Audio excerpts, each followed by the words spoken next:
एक, हाल ही में समाचारों में रही विक्रमादित्य वैदिक घड़ी किस शहर में स्थित है? उत्तर, उज्जैन। प्रधानमंत्री ने जंतर मंतर उज्जैन में विक्रमादित्य वैदिक घड़ी का उद्घाटन किया। यह दुनिया की पहली वैदिक घड़ी है जो पारंपरिक भारतीय पंचांग का उपयोग करके समय प्रदर्शित करती है। 85 फुट के टॉवर पर स्थित यह ग्रहों की स्थिति, मुहूर्त, ज्योतिषीय गणना, IST और GMT भी प्रदान करती है। 2. वैश्विक अपशिष्ट प्रबंधन आउटलुक 2024 जो हाल ही में समाचारों में देखा गया, निम्नलिखित में से किस संगठन द्वारा प्रकाशित किया गया है? उत्तर, UNEP। Global waste management outlook 2024 UNEP और ईश्व द्वारा सह प्रकाशित प्रमुख रुझानों पर प्रकाश डालता है। भविष्यवाणियों से संकेत मिलता है कि 2050 तक नगरपालिका ठोस कचरा 2.3 से बढ़कर 3.8 बिलियन टन हो जाएगा। वैश्विक कचरा प्रबंधन की प्रत्यक्ष लागत 2020 में 252 बिलियन अमेरिकी डॉलर है, जो तत्काल हस्तक्षेप के बिना 2050 तक लगभग दोगुनी होने का अनुमान है।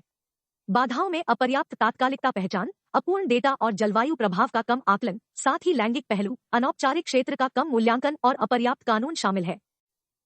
प्रश्न 3, ब्रायन मुलरोनी, जिनका हाल ही में निधन हुआ, किस देश के पूर्व प्रधानमंत्री थे? उत्तर, कनाडा। पूर्व कनाडाई प्रधानमंत्री ब्रायन मुलरोनी का 84 वर्ष की आयु में निधन हो गया। उन्होंने पियरे ट्रूडो को हराकर प्रोग्रेसिव कंजर्वेटिव को 1984 की ऐतिहासिक जीत दिलाई। मुलरोनी के 9 साल के कार्यकाल में प्रभावशाली नीतियां देखी गई, विशेष रूप से कनाडा अमेरिका मुक्त व्यापार समझौते पर बातचीत ने उनकी परिवर्तनकारी विरासत को आकार दिया। प्रश्न 4, कितने रेलवे स्टेशनों ने प्रतिष्ठित ईट राइट स्टेशन प्रमाणन सफलतापूर्वक हासिल किया है? उत्तर, 150। 150 रेलवे स्टेशनों और 6 मेट्रो स्टेशनों ने प्रतिष्ठित ईट राइट स्टेशन प्रमाणन अर्जित किया है, जो FSSAI द्वारा ईट राइट इंडिया आंदोलन का एक हिस्सा है। भारतीय खाद्य सुरक्षा और मानक प्राधिकरण के नेतृत्व में यह पहल प्रमाणित स्टेशनों पर सभी विक्रेताओं के लिए कड़े खाद्य सुरक्षा, स्वच्छता और पोषण मानकों को अनिवार्य करती है। प्रश्न 5, मेलानोक्लामिस द्रौपदी, जो हाल ही में समाचारों में देखी गई, निम्नलिखित में से किस प्रजाति से संबंधित है? उत्तर, समुद्री स्लग। भारतीय प्राणी सर्वेक्षण ZSI के शोधकर्ताओं ने ओडिशा और पश्चिम बंगाल के तटों पर हेडशील सी स्लग मेलानोक्लामिस द्रौपदी की एक नई प्रजाति की पहचान की है। यह एक छोटा अकशेरुकीय है। गीले रेतीले समुद्र तटों पर रहते हुए उभयलिंगी स्लग एक सुरक्षात्मक बलगम आवरण बनाता है, जो रेत के नीचे चलते समय कछुए की तरह निशान छोड़ता है। विभिन्न समुद्री वातावरणों में पाए जाने वाले समुद्री स्लग मोलस्क में विश्व स्तर पर 18 ज्ञात प्रजातियां शामिल है। प्रश्न 6, हाल ही में किस राज्य सरकार ने राज्य जल सूचना केंद्र स्विक स्थापित करने का निर्णय लिया है? उत्तर, ओडिशा। ओडिशा सरकार जल संसाधन डेटा के समन्वय, भंडारण और प्रसार के लिए राज्य जल सूचना केंद्र स्विक की स्थापना कर रही है। जल संसाधन विभाग के तहत संचालित इसका उद्देश्य ओडिशा के लिए जलमौसम संबंधी डेटा का एक व्यापक भंडार बनाए रखना है। केंद्र में जल संसाधन प्रबंधन और डेटा प्रबंधन के विशेषज्ञ तैनात होंगे। इसके अतिरिक्त संविदा पर्यवेक्षकों की मंजूरी से ओडिशा में आंतरिक बाल विकास सेवाओं में सेवा वितरण में वृद्धि होगी। प्रश्न 7, सिंदरी उर्वरक संयंत्र, जो हाल ही में खबरों में था, किस राज्य में स्थित है?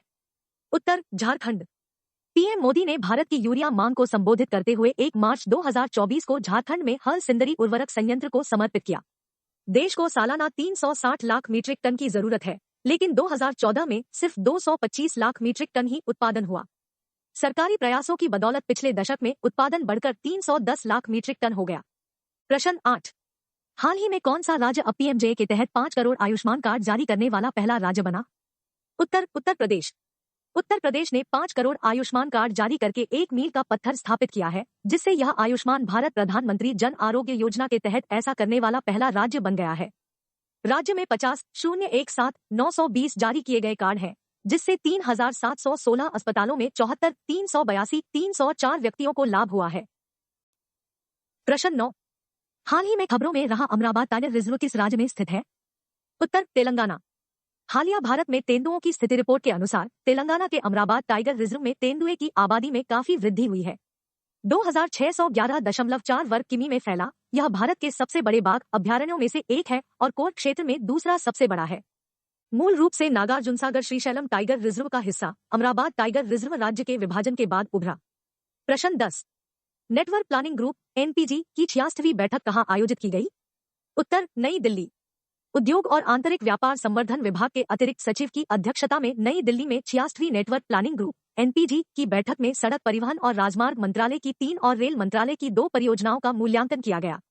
Integrated multi modal NPG connectivity infrastructure मंत्रालयों के लिए एकीकृत योजना और एकीकरण की देखरेख करता है, जिससे हितधारकों की बातचीत की सुविधा मिलती है। यह राष्ट्रीय बुनियादी ढांचा परियोजनाओं में व्यवधानों को कम करने और दक्षता बढ़ाने के लिए राष्ट्रीय मास्टर प्लान के उद्देश्यों के साथ संरेखित करते हुए आर्थिक क्षेत्र और कनेक्टिविटी बुनियादी ढांचे के निर्माण में विभागों का मार्गदर्शन करता है।